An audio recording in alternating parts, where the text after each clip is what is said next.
ஏமா சொல்லுங்க. இந்த நாள் உங்கள் அம்மா ஊருக்கு போயிட்டு வரேன்ட்டு போயிட்டு இப்போ ஒரு வாரம் பொறுத்து வரேன். ஒரு வாரத்துக்கு நான் சாப்பாட்டுக்கு என்ன பண்ணுவேன்? ஒரு அரை குறையாக தான் செய்ய தெரியாத ஆள் இல்லை, அரை குறையாக செய்வீங்கல்ல, அதனால செய்யட்டுன்னு விட்டுட்டேன்.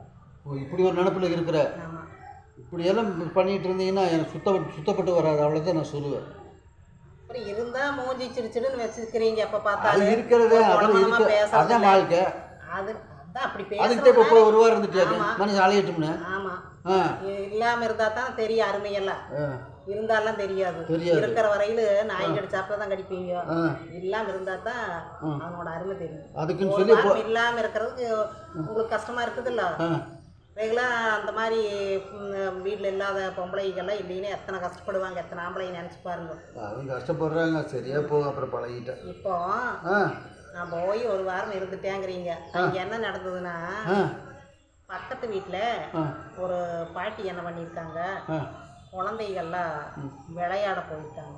விளையாண்டுட்டு இருக்காங்களா? ஆமாம், இதை போய் ஆர்வமாக பார்த்துட்டு இருந்துருக்கு. சரி, அந்த பாட்டி. ஆமாம், என்னாச்சு அந்த நேரத்தில் ஒரு குச்சி குத்தி இருக்குது காலில். சரி, அந்த குச்சி குத்துனதுனால இந்த அம்மாவுக்கு பொண்ணு காலில் ஆயிருக்குது. சரி, அதை அப்படியே விட்டுடுச்சு.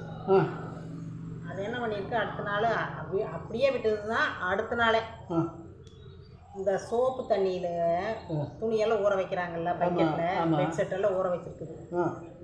அதை போட்டு காலில் நல்லா மிதிச்சிருக்குது. மிதிச்சுட்டு கம்மனை இருந்துருச்சு. ஒரு 4 நாள் ஒன்றும் கண்டுக்காமல் இருந்துருக்குது.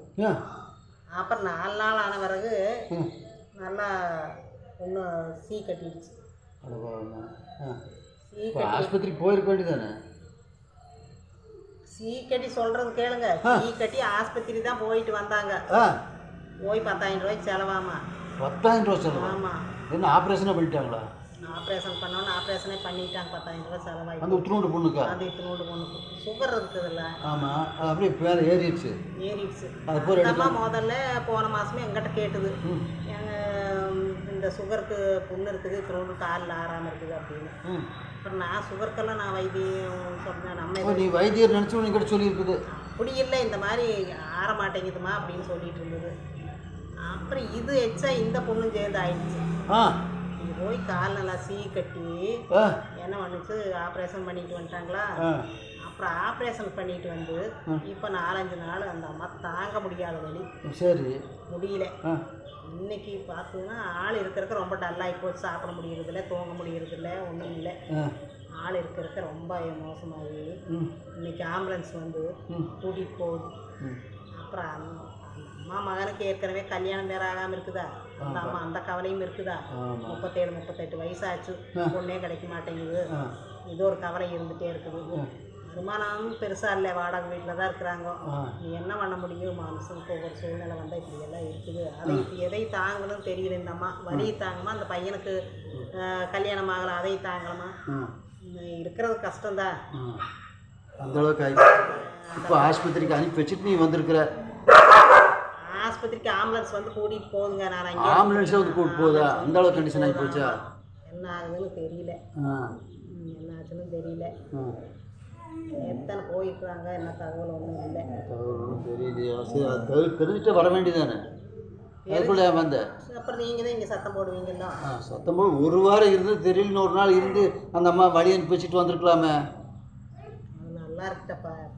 நல்லா 90 வயசால 70 வயசெல்லாம் இல்லை, 75 வயசாச்சு. 75 வயசு ஆனாலும் இருக்கக்கூடாது, போயிடணும். ஆமாம், அதெல்லாம் இருந்துட்டு சிரமத்தை கொடுக்குறோம் எல்லாத்துக்கும். இப்போ அப்படியெல்லாம் இல்லை, நல்லா இருக்கலாம். ஏன்னா நம்ம வயசாகிடுச்சுன்னா போகிற இடத்துல வர்ற இடத்துல எல்லாம் பார்த்துருக்கணும். ஒரு சின்ன அதனால தான் நான் எங்கேயும் வரமாட்டேங்கிறேன். உனக்கு அது தெரியலையா? நீ கூப்பிட்ட ஏன் வரதில்லைன்னா, ஏதோ போய் எக்கு தப்பாகி போச்சுன்னா நீ என்னை முடவனாக்கி உள்ளார வச்சுட்டு கஞ்சி ஊற்ற ஆரம்பிச்சிடுவேன். ஏன்னா மாதிரி இருக்கிற பழைய 38 வருஷம் பகையெல்லாம் தீர்த்துக்குவேன் நீ என்கிட்ட. அதனால தான் நான் நியாயமாக பேசாதீங்க, கோப்பா நல்லா தான் இருக்கிறீங்க உங்களுக்கு எல்லாம்.